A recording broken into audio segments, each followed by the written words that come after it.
Welcome to Take It from the Ironwoman. My name is Susanne Müller, your host and the Ironwoman. This podcast is about empowering yourself and others to make real changes in the world.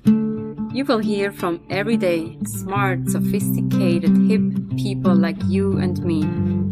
Not everybody has to be an Ironwoman to impress the world. Together, we will learn from the sports and business leaders how you can become a more successful person as an entrepreneur or a leader. It's one step at a time, one day at a time. Take your steps now. Take your big steps now. Join me on this journey to success. Take it from the Ironwoman. We are very excited to have Tracy Hazzard with us. If you read her biography, she is a seasoned media expert with over 3,000 interviews from articles in Authority magazine, BuzzFeed, and Inc. magazine, along with her top-ranked video casts and podcasts like The Binge Factor and Feed Your Brand. How much more can we say about you, Tracy? Welcome. Give us a little glimpse into your life. What can we learn from you? So podcasting is not where I started. Video casting, media is not where I started. Although it's kind of funny story because my father just told it to my daughters the other day. And I have a 10-year-old, a 15-year-old, and a 29-year-old. But he was telling the young ones that I used to want to be a journalist. I used to have an old typewriter in my closet on the floor, and I used to sit in there and type articles. This is what I did. They were probably more like diary entries than they were actually articles. But I would do that when I was bored, and I would go and hand them out and print a newspaper. When I chose to go to art school, my father was horrified. He thought for sure I'd go into communications or I'd go into something like that. So he's not surprised at all that my life meandered back to me being somewhat of a journalist, somewhat of a broadcaster. So it doesn't surprise him. It did surprise me, though. So what did you do then? I went to art school right out of high school, went into college and went into art school and went into textile design and product design and met my husband, and we worked together and we designed about hundreds and hundreds of products that you buy every single day at mass market retail. You buy them at Costco and Walmart and Target. And today there's still at least a couple hundred of our products that we designed over the years still available on the market. Sometimes we'll see somebody on TV and they'll have like a picture of their office. That's my chair I designed. It's kind of cool to see that. I thought I would do that for a really long time. I would do that for decades and decades. I had already done it about 20 years when I figured out that the hardest part wasn't the designing part. The hardest part was marketing our consulting business so I could get more clients. And that was harder than anything I'd ever done. Listen up, all the listeners. I agree with you because the marketing of your product, of yourself, is so much harder than the products. How did you start or develop? This is the thing. Like we hear this, if you build it, they will come. They will not come. No. You can write the book and they are not going to buy it and they're not going to read it. You can market any product. So I was lucky in that I never had to deal with the marketing side of the products themselves because that was my client's job. If I picked a client, they were already in Walmart and Target, and Target was the distributor of the products. Their job was to market it.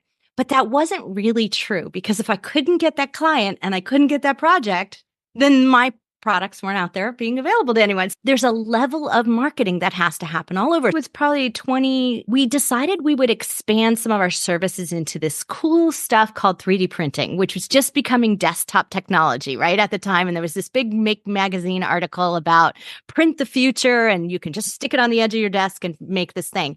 And we had been using 3D printing for years behind the scenes to prototype, and we knew how hard it was. It's not easy to use the printers. It's not easy to design it. And they were going to make these desktop things, and most people wouldn't know how to design it. My prediction is that if you bought one of these printers, it would take you probably about a year before you would Instagram anything you created that didn't look like junk or look like somebody else's stuff. Like that really looked original. And sure enough, when we bought our first one, it took us about 9 months. We were a little farther ahead because we'd already 3D printed before. But 9 months to Instagram something that you were proud that you created. It was not an easy thing. So how were we going to help people do this? This is the idea. Tom, my partner and husband, wanted to expand our business so that we could provide services for people who would like to do this. And I said, well, that's great, except those aren't corporations. Those aren't the people we've been pitching. They don't have the distribution. These are one-off people all over the country, all over the world. How are we going to get their attention? We have to market in a whole different way. And so we sat down and really thought about it. And we said, maybe what we should do is just do what we always do, which is test the market. Do people want to buy what we have to sell? This is what we do with our product design. That's what we did. We started a podcast on 3D printing to see if anyone was going to listen. And if they listened, what kind of services did they want that we could build into our business? They told us they didn't want a product. They didn't want our services. They wanted only the information. So the podcast became the business. In a way, you did the marketing research with a podcast. And then a podcast and more podcasts. 2020 was the end of it. And we did about 650 episodes. We really went all the way with that one and took it and did a lot of episodes in it to the point where we had Hewlett Packard come to us and say, hey, we've been trying to get you off the first page of Google for about 6 months now and decided that we should just join you instead of supplant you. Would you be willing to do a sponsorship with us? And so we did a whole in the beginning of 2020. Luckily, we planned it right before the pandemic hit. So we had this in plans in the works before everything shut down. And we were going to launch in June. So right in June, we launched their series and we did a 25 episode behind the scenes series where we interviewed lots of people at HP that you wouldn't normally get to talk to. And we just did this whole special series with them. And then it would lead to being able to get a demo and a webinar on their printer. It was super successful. They had a really high conversion rate. They got exactly what they wanted at a time at which they needed it because they couldn't make sales calls. And so it worked out great. And that was just pure luck that the timing happened that way. It took us 6 months to get that plan in place and get it going from January to June. When I look at you, and we've spoken before, obviously I was on your podcast, so I was very grateful. It seems like to be 2 steps ahead of the competition. And isn't that what marketing is in a way? Like you need to find out what the people don't know yet, but what they will need in the future. What I typically found was that I'm really good at reading a situation. I'm really good at research because in order to make a really great product, you have to research your market, research your user, understand a lot about that part was kind of inherent in the way that I do it. So when I said, we're going to start a podcast, I went out there and read 5 books, found out who was all the influencers in the marketplace, compared and contrast the advice that they were given, watched a ton of videos, which I hate watching videos. That was like a real chore for me. I'd rather read anything over watch anything, but I did it because it's visual. You need to understand what they're doing. Then I analyzed all of that and figured out what they weren't telling you, because that's where the real success lies, in not accidentally doing something you shouldn't be doing, or in the stuff that they're not telling you because they want to sell you something else.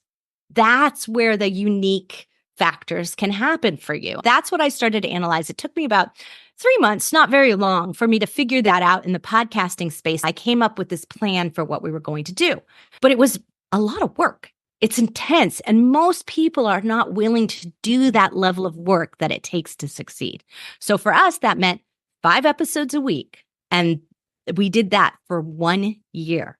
So I talked about 3D printing 5 days a week for something that was a minor part of my business, but I grew into being very curious about it, being able to talk about it. Luckily, my partner is an expert in lots of the areas. He could talk about it too. But that's what it was going to take to be successful at that time. It's different now, but that's what it took at that time for us to jump ahead of all the other podcasts on there and get our position solidified. And for us, that meant getting up to about 100,000 listeners a month. What we didn't know, though, were those 100,000 listeners going to be valuable, going to be useful, or are they going to be a bunch of 14-year-old boys in their garage 3D printing and with no money to spend? So we didn't know what it was going to be like. That's the unknown that we had no answer for. And the only thing you can do is go out there and do it and start to find out your answer. when you talk about leadership, it's actually leaders are doing the 2% that nobody else does. And you do that. And you do it well. And you spend the time, you watch the videos, even if you don't like the videos. So and this is one of the things that I found that, Suzanne, that you'll be really interested in. Because you know what? When you're really trying to do that 2%, it's like cumbersome. So figuring out what you really quickly, what's not valuable. So when you figure out really fast and you're able to assess, this person is full of it and I shouldn't be listening to them. I got through 5 chapters of this book and it's junk, toss it out and stop. So understanding when you should do that and when you should continue and dive deeper into something, when something's a valuable resource for you, going to lead to something new, that's really what a lot of people don't do. They latch onto one thing. Somebody told me to go here and try this expert, and that might have been good for that person, but not necessarily a right fit for me. My business might be at a different stage. My skill set might be very different. My personality of learning and my learning modality might be different. That's where we get into this. I see it too often with my clients that they head into one thing and one team and one resource and one person, and it's very limiting. When it doesn't work out, it's not a surprise to me, but it is heartbreaking to them. There are such great learnings. You have to research, do the 2% nobody else does.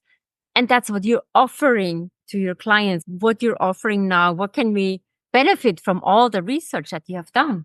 We used to call it, been there, done it again and again. Like that's what we used to design products that you would buy, use again and again. Like that's what we wanted. We wanted people to love them so much and use them, right? If you buy something and you're like, this is really cool, and then you stick it on a shelf and you don't use it, then I failed as a designer. I want them to buy it and use it again and again and again, and then tell somebody else and buy it again because you replace it. So that's kind of always been my goal. How can we find there something that you've done and works every time you use it, right? So if it only works for real estate podcasters and it doesn't work for health and wellness podcasters, then it's not viable advice. If it only works for one person, so I do it, it works for me, and then I go and sell you a course on it, that's very misleading. So that's not what I very, very reluctantly became a coach. I was comfortable in the consulting world where I would do all that hard background work. You hired me and you didn't know I did all of this, and I would figure it out and I'd make it match to your business and your needs and your client base and whatever it is. And then I would give you the answer. But people sometimes don't just want the answer. Sometimes they do. I have a whole set of business on people who literally, this is how it happened, was that they said, Tracy, what are you doing with your podcast? And I said, oh, well, we do this, this, and this. We create blogs, we create podcasts, we create the videos, we create social share. We do all of this. And I have a team. At that time, I had 10, but now I have 70. But I had a team of 10 people. They would say, okay, I don't want to do all that. Here's my credit card. So that's the kind of person who says, I recognize the amount of work that you're putting into it, and I see the value of it, but this is not something I want to put my time and energy in. I want my time and energy to be someplace else. Maybe it's at the front end, finding great guests and asking great questions, or figuring out what my clients need that I can talk about. Whatever that might be for you, that's where you should spend your energy. And they recognize that. I have a subset of my business for that. And then I have other people who aren't really sure. They don't have the funds. Their business is in our early stage. They need something else. So I have a do-it-yourself side where they can help themselves, where they can get coaching and get these things. And that's where I reluctantly went into it, because I didn't want to give them advice because I didn't know them or their business well enough. I felt at this weird stage of like, do I tell you how I use LinkedIn? Because I'm a seasoned LinkedIn user. What if you're not? Do I tell them how to blog when I don't know if they have any WordPress skills? So giving them advice that they can't implement seemed to me like that would be a bad plan. But I also didn't have a lot of time to do a bunch of courses and programs for them because they didn't have a lot of money and I had to devote my time to my paying clients. Mm-hmm. So looking at all that, I was trying to figure out ways to do it. And I said, well, we're already podcasting. So why don't we tell them and do a topic every single week for people who only pay $29 a month with us. It says they have to host their show. They have to be a podcaster because otherwise the advice won't work. They have to have some content of some kind.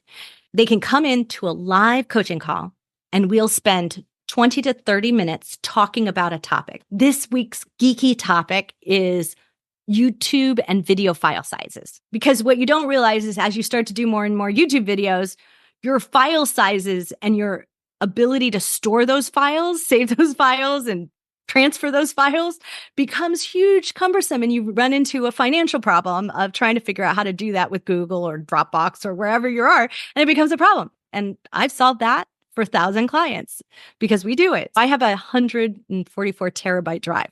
I can help you figure this out because this is a good answer. So very small percentage of my client base will hit that.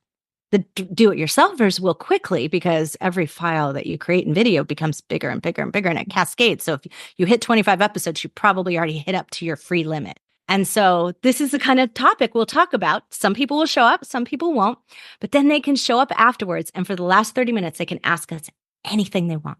They tell us a little bit about their business. We can give them some advice. But the one thing that I practice is that I will be very clear with them. I've only ever seen one person be successful with this, or numbers show that only about 50% of our client base will do this successfully. I will be very clear about its success metrics. If it is an anecdote, I want them to know that because I want them to know they're testing it. I'm learning so much here. What a cool episode. What are you taking away? Are you a podcaster? Are you a listener? Take it from the Ironwoman. We have episodes every Monday with very cool guests. You can learn with them. You can grow with them. You can listen to them. And Take It from the Ironwoman is also the book Global Business Coaching with Sports Parallels. Download it or get it in your local bookstore.